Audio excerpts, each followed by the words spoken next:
Hey crafty friends, Christina here with you from SunnyDay Memories. So this month for our project inspiration for our crafty copycat creations that I do with my sister-in-law, we are going to be doing the waterfall mechanism. And so I've made a waterfall card here. These have been around for a while, but they are just so fun. They can be a little intimidating, but I'm going to break it down and show you how to do it. And in addition to teaching you how to do this, I have a couple of fun additional techniques that I've done here in this card, so make sure you stick around till the end of the video. So let's go ahead and start talking about the supplies that we need. Okay, so I've made mine, since you can tell that it's already pretty thick here with this waterfall mechanism, I have kind of actually made mine so it's like a postcard card. So there's actually not an open portion here that you're going to open. The portion where you're going to go ahead and write on is this final little segment here, or you could go ahead and write on the back side of it. If you wanted to go ahead and have it be a full traditional card, instead of having just this single piece of the basic white paper, you would make it a traditional A2 size. So what I'm saying is that instead of it being 4 1/4 by 5 1/2, you'd have it be 4 1/4 by 11 and then score it at 5 1/2. So you do have that option there. And then we're gonna go ahead and layer that. We have a piece of basic black that is just a little bit smaller. It's 1/8 of an inch smaller. It's 4 1/8 by 5 3/8. And then on top of that, we have a peach pie in the 2004-2006 in color DSP. So that's this 4 inches here, and this is the 5 1/4. So I'm just gonna go ahead and glue these together. So this is gonna glue centered to that black piece, and then this is gonna go centered on the basic white piece. Okay, so we've got the background of our card ready. So I'm gonna go ahead and set that aside for right now. So next you're gonna notice that all 4 of my panels here on my waterfall are all the same with that summer splash with a little bit of black. So I'm gonna go ahead and I'm gonna glue those pieces together because there's nothing else we need to do, super simple. So like I said, 4 pieces, they're 2 1/4 by 2 1/4 of the summer splash. And then for the basic white, we'll get to that later. So the basic black are 4 of them, and they are 2 by 2. So I'm just gonna go ahead and glue these directly in the center of that summer splash. And I do want to note, again, another decision, if you don't want to have so many pieces matted, you can leave some of these pieces out. I just really thought that having the black made these lighter colors pop really nicely, and so that's why I'm choosing to do that. But if you're worried that it's going to get too bulky, feel free to leave them out. Next, we're going to go ahead and focus on the 4 white squares that we're doing our little decorative elements on. So one of them is, there's nothing, because again, like I said, that's where I'm going to have you be able to sign or write a little note if you want, or if you decide that you want to use the back side of your card or you're going to make it into a traditional card, you could also just go ahead and decorate that one. But for me, I'll just go ahead and glue that on to the center of one of those without doing anything. But that that measurement is a 1 7/8 by 1 7/8, so that way we just have a very slight border of the black, and that's again in the basic white. So let's go ahead and we'll start creating those pieces. So let me move some of this stuff out of the way so it's easier for you to see. Okay, so we're gonna go ahead and start with this first one here with the cute little sheep. So I'm using the Woolly Friends set, and there are 2 sheep images. One, the one that we're gonna use, looks kind of like he's jumping, kind of in happiness here, and the other one where he's just kind of standing. So we're gonna start by using a little bit of grass. So I'm gonna go ahead and take my square, and I'm gonna take my summer splash, and I'm gonna go ahead and stamp the grass right along the edge. Okay, so I'm inking it up. Let's see, make sure I'm in the frame here. I got a lot of things here. I need to move them out of the way. Okay, so you're gonna have to do it twice. Oh, and I got up really high. So my trick that I was going to show you, it might not be a good trick for this. So what I'm going to actually show you is paper's two-sided. Flip it over. So you want to try to kind of go towards the end, and I still didn't make the very end because I've got my camera right in front of my eyesight here, so it's kind of hard for me to see exactly where the edge is. But my trick for you was going to be, and I'll still show you, is to go ahead and grab your marker in the Summer Splash color and just simply go ahead and rub it along the edge of that. So that way it kind of fills in any of that white area. And I'm gonna have to do a little bit more And that because I did not hit the edge very well at all. But so there is always a fix, right? We were able to flip it over, and then now we were able to add that color in there. And so that way we don't have that white edge on there. Okay, so then we are going to go ahead, and I didn't want to just have the sheep just jumping with just the grass. I wanted to have a little bit of a sky. So if you can see, I've kind of got some soft color there. So what I've done is I've taken a blending brush and the Pool Party ink. Another little tip here to give you some color. So I like to take a piece of scratch paper when I'm using the blending brushes. So you're gonna go ahead and get some ink on your blending brush. I like to tap it to get the harshness off and then kind of rub it a little bit so it kind of starts getting that soft look to it. And then I like to start off of it and then kind of go onto my paper. And I kind of go in a circular, I go in a circular pattern here just so that's a nice soft look. And you just want to go in as far as you want just to kind of get some of that blue sky appearance happening. And you can do that again if you feel like it's not as much as you want. Again, kind of tap it off, start your circular motions, go off the edge, and then come back on. So now you've got a little bit of sky for your sheep, okay? So then now we're gonna go ahead and we're going to stamp the sheep. And we're gonna do that in the Memento black ink. This cute little jumping image. And this stamp set does have the interior so that you could color your sheep if you wanted it to be a certain color. I tend to just leave it the white color. So either option is totally fine. And the nice thing about this jumping image is you can have it touching the grass or not having it touch the grass because he could kind of be in motion, jumping along happily. So then what you're gonna wanna do is you're gonna wanna have a scratch piece to go ahead and do his head. I've already stamped his head. And then you're gonna go ahead and we've got a punch here for that. And we're gonna go ahead and slide this in.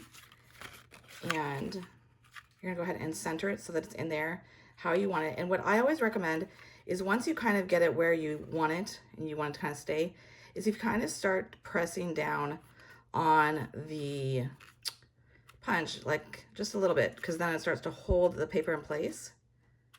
And I'm a little jumpy here. Then you can go ahead and press it.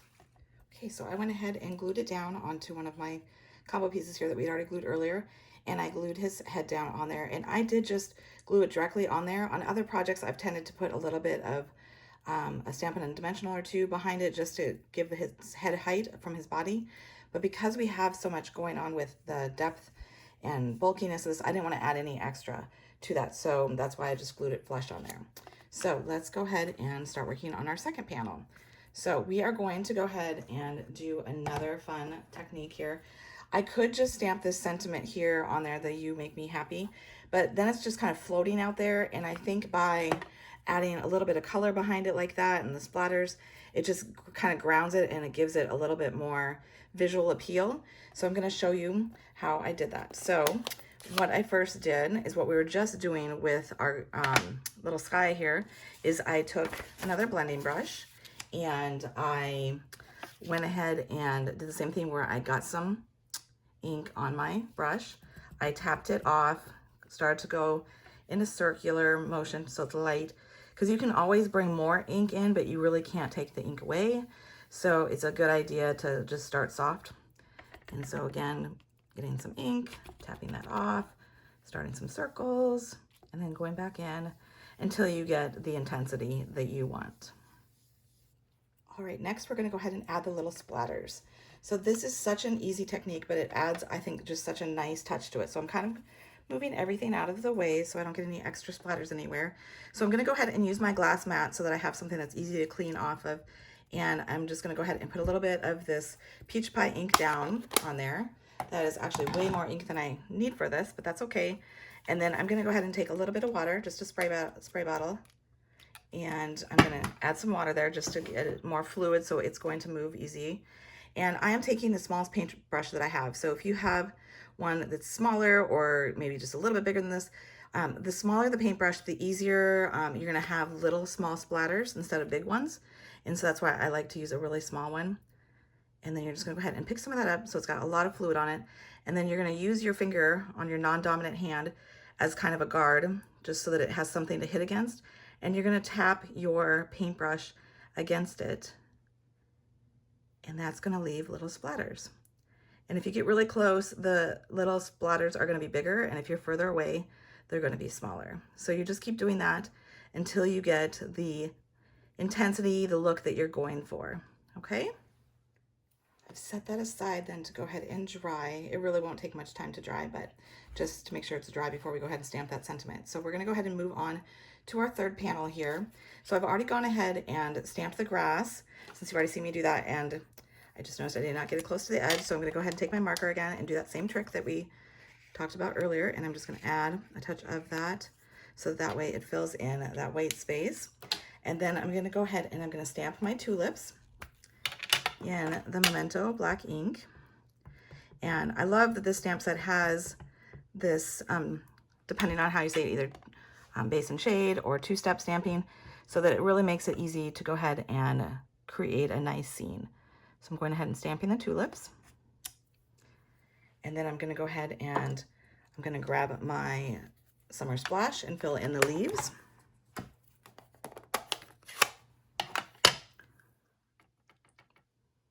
Oops. Make sure I'm lining it up. Nice. And then I'm going to go ahead and grab my peach pie to do the tulips. Okay, so we'll go ahead and finish this off with the tulips. So cute to be able to do this. Got our little tulips there.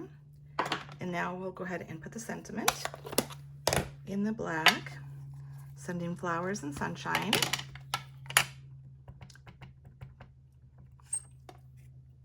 Have it right across the top here. There we go. And then now I'll just go ahead and glue that down. All right, off camera, I went ahead and stamped on the splattered piece. So you can see how just sponging a little bit there with the brush and then doing the little splatters, it just adds a nice background piece there for the sentiment. So now we're going to go ahead and work on the mechanism, the part that seems a little intimidating perhaps to some. So I'm going to grab my paper trimmer so I can do some scoring. So we're going to go ahead and use a piece of basic white. It measures 2.5 inches wide by 8.5 tall. So we are going to do 4 scores on it. And we're going to start at a 2.5 inch one. So we've got 2.5, we've got 3, and then we've got 3.5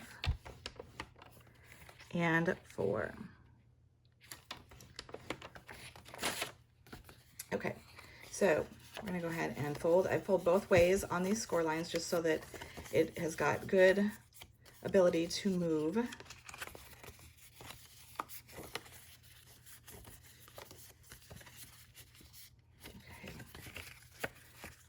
just out of the way. So what you have now is kind of what I call like an upside down J. You kind of look at it like this. If you want a traditional J, it'd be like this, but the way we're going to be doing it, the mechanism is like this. So it's actually like an upside down J.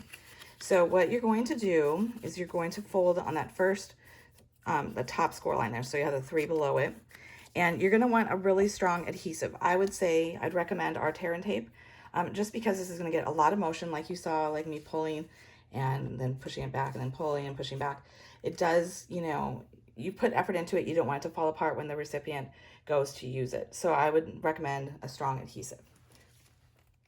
What you're going to want to do is you're going to want to put a piece of that tear and tape directly below each of those score lines. So hopefully that's showing up because it's white and white, but I can see that it's kind of glossy there.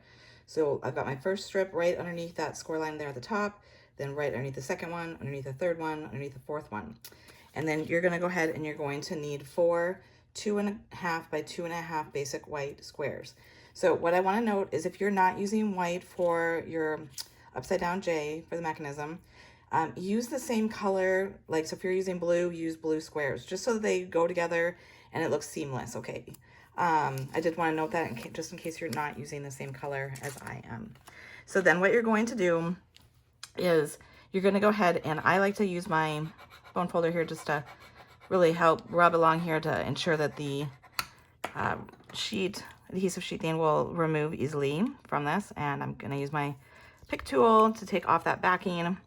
And then you're going to go ahead And this is the same width as this is. So there should not be any extra adhesive on the sides. So make sure if there are that you kind of just bring it in. So you're gonna have this go right below that score line, have to be flush with the edges. So you've got your bottom square adhered on there. Then you're gonna go up to the next one, remove that backing. And again, see, I have a little bit of adhesive here, so I'm gonna go ahead and push that in because I don't want any extra. And then I'm gonna go ahead and I'm gonna take my next square and it's gonna go right up against that score line. You're not gonna go over the score line, you're just going right up to it, and you're having it be flush on the left and right hand side. So you can start to see it taking shape. You've got two little flaps here, and then you're gonna go ahead and remove this third one. Again, checking to make sure there's no extra adhesive on the edge. You're gonna take your third square. It's gonna go right up against that score line, flush to the left and the right, like that. And then your final one. Go ahead and take that off. And again, I have some extra adhesive, so I'm gonna pull that in just so it doesn't cause any problems. And so we're gonna have flush to the top, flush to the top, and flush to left and right. So now I've got all four of those panels attached to my mechanism. So then what we're going to do is we're going to go ahead and attach the mechanism to our card base. So again, I would recommend that you're still using some of the tear and tape. And I'm using a piece of our basic black. It measures 4 1/4 long by 1 inch tall. So this is going to be glued to the front here, front of this part. Sorry, I stopped at a weird spot there. I have like a tickle in my throat and I knew I was gonna start coughing. So what I was saying is that we're going to attach this black piece in between where we just created these panels and this main panel here. So what you're gonna do is you're gonna flip it over like this. You're going to go ahead and you're gonna add a piece of the tear and tape to the very edge of this white piece here. I'm gonna go ahead and sure that's gonna release. And then I'm gonna also put, I'm gonna kind of eyeballing it, let me move this out of the way. Eyeballing it centered over this piece so that this is about the same distance and this is the same distance.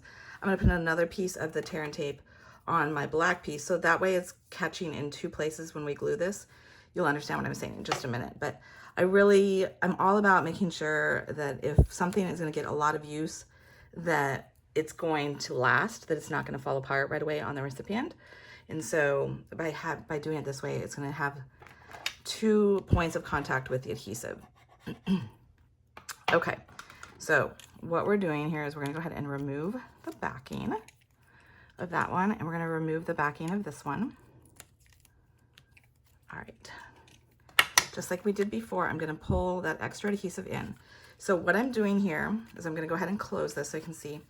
So you've got your 4 panels that we've just created, those 4 flaps. That is on the front, again, just as it was before. We have got the bottom edge here is sticky because that is going to go ahead, oops, I'm gonna flip this around because you want this adhesive is going to catch on the bottom part of the black strip, and then that piece there is gonna catch a little bit higher on that white piece. Hopefully that's making sense to you, because what we're gonna do is you want the edge of this to be at the bottom edge of the black centered. So again, we're eyeballing it. If you want to, take a ruler or your glass mat here and just make sure it's really centered, you could do that. I'm just gonna kind of eyeball it. So I am bringing this in, making sure I'm in the camera so you can see. I'm kind of eyeballing it. I want this edge of the white to be flush here with the edge of the black. And I'm looking to make sure that these two are about the same width. It does look like this is a little bit skinnier, but I'm fine with it because it's already made contact. Well, it hasn't made that much contact. Maybe I can move it a little bit. Okay. So I'm sticking that down. So it has made contact here on the bottom and up above. So it is stuck to that back panel and it's centered, okay? So now what we're going to do is we're gonna flip it over to the back side. You're gonna put adhesive here and here Nothing on this white piece, only on these two little black squares that are supposed to be centered about the same distance. So I am putting a double strip here. Again, like I was saying, I really like to ensure that it's not going to fall apart on my recipient. So we're doing double duty here. So I'm just going to go ahead and ensure that this will come off easily. And then we'll take these off. Backings off.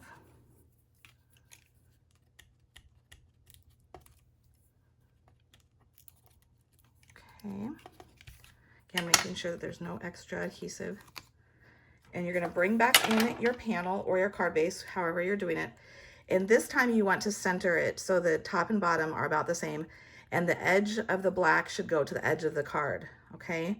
So we're actually gluing down the black piece, and that's the only piece that is getting glued down. So just like that. And that allows the mechanism to go ahead and be pulled and move. Pretty cool, huh? So it's not as hard as it looks. Okay, so let's go ahead and do some of the additional decorating now that we've done all of the mechanism. So we'll be just doing gluing on all those panels. So the sheep's gonna go right in the front, and then you're gonna have your sentiment second, your next sentiment, and then either if you stamped a fourth one, that'll be the fourth one, or if it's just blank like mine, that will be the fourth one. All right, so I've got all of mine glued on there. So if I just go ahead and pull on this little white tab, I've got my fun waterfall effect there. So a couple options that you have for this. So you'll notice that I have some more designer series paper here that ties in with the color here, the summer splash. So I liked doing that just because I felt like it drew your eye. It kept that continuity with the waterfall. You could just leave it white. You could take a punch and make it a little decorative, or a die, whatever you want to do. But if you want to do little strips like I did, here are the measurements. I did 2 strips that were 2.5 inches long by 1/2 inch. Again, this is the Summer Splash in color designer series paper. So I just went ahead and have it pulled out just like this. And the reason I did 2 is because I wanted it to be a little heftier, since it's going to be like the pull. So I have one glued flush to the base of it, and then I flipped my card over and I pulled this out a little bit more, so then I could go ahead and glue the second one to the back. One note that I will make, because I think I did not do that with this particular one. Yeah, you could, I stapled my little pull tab, and I'm going to show you how to do that in just a moment. You could, if you wanted to cover up that staple, like you didn't want to have a staple poking through there, you could wait and glue your second panel of designer series paper on top of that to kind of cover that up. It's completely up to you. Okay, before I talk about the little pull tie, let's go ahead and do our gems. I am using the Moody Palette Glossy Dots, and I did another little trick here that might be helpful for you.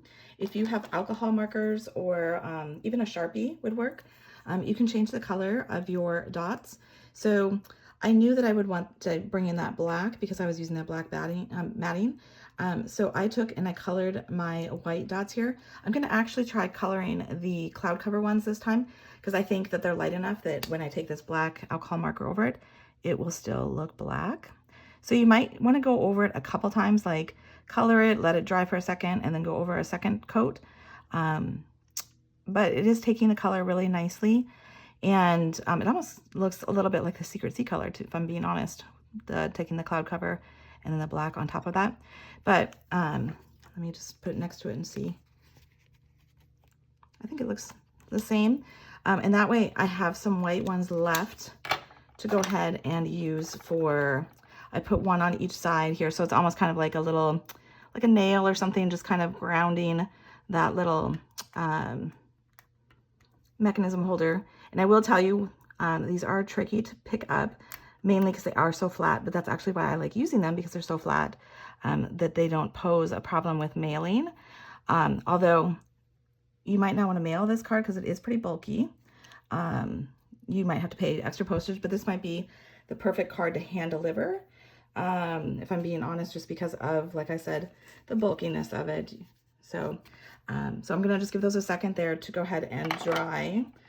They do dry pretty quickly, but I don't want it to smudge off. So I'm gonna go ahead and talk to you guys about the little pull tab.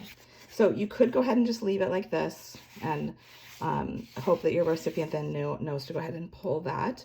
You could go ahead and punch a hole in it and put some twine through there or some ribbon. I am going to use 10 inches of baker's twine. And like I said earlier, I'm going to use a staple to go ahead and do mine because it's quick and easy. So what I did is I put it in half and I put it in half again. And then I went ahead and I tied, it's kind of tricky because you're using a lot of the twine to do this, but then I went ahead and pulled it through to create a knot on the end. And, oops, I'm off camera, sorry about that. I've got to fuzz with it a little bit here because I got a little bubble in my knot. So one of my strings is a little bit shorter, so that means my whole thing is going to be shorter. So I'm going to cut the ends to match the shortest one. So I'm just going to go ahead and cut those off. So now I've got this little pull tab. And what I recommend you do if you're doing the staple route like me is you want that staple to go through the knot that we just created, because that's what's going to go ahead and hold it. You don't want it to come undone. So I'm just going to go ahead and kind of center it on the panel here. And hopefully I got right over top of that. And then again, kind of futz with the tail here so they're all together. And I did not wait. I went ahead and put my paper on the back so that staple does come through. Okay, so we're just going to go ahead and finish it off with these dots. All right, so I've gone ahead and put those 3 there. And if you haven't heard it before, it's always a good idea to do odd numbers when you're doing your embellishments. And so you'll see that I have the 2 here, so I did 3 up here. And now you can go ahead and pull it, and you've got this really cool waterfall card that looks super hard to do, but it was super easy, right? Once you figured it out. So I did want to point out one last thing before we finish. This set that I used, like I pointed out, has some great sentiments and it has a lot of great images. If you hadn't already figured out, this kind of card is super awesome for when you do have a lot of images or a lot of sentiments and you want to be able to put a lot of them into it because you have all these panels. So kind of think about that when you're looking at your stamp sets at home. So I hope you enjoyed this. I hope that you picked up a tip or trick that you didn't know before, beyond just the mechanism here of the waterfall. Please be sure to share your creation on our public Facebook group, Crafty Copycat Creations. Be sure to like this video and subscribe to our channel so you don't miss future ones. And until next time, stay crafty.